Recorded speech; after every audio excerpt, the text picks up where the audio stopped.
There is a story of these two brothers, Ham and Shem. These are the sons of Noah. So one day, Noah gets drunk and he's lying down. And one of his sons, Ham, comes in. And surprisingly, he finds his father naked, lying down. So what does he do? He goes out, calls his other brothers to come and watch their naked father lying down. Surprisingly, one of his brothers, Shem, comes in without even looking at the nakedness of his father and covers him. Later on, Noah wakes up and he gets to know what had transpired. He curses Ham in a very big way and he blesses Shem in a very big way.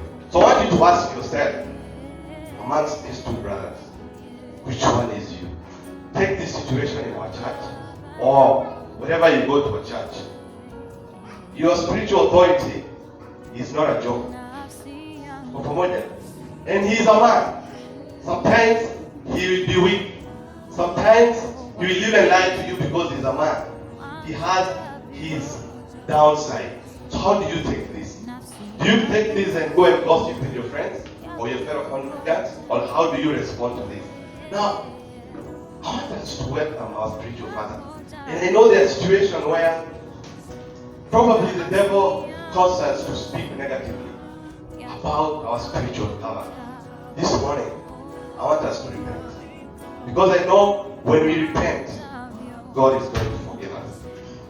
That was a very deep message. And children, obey your parents. Obey your parents in the Lord. For this is the right.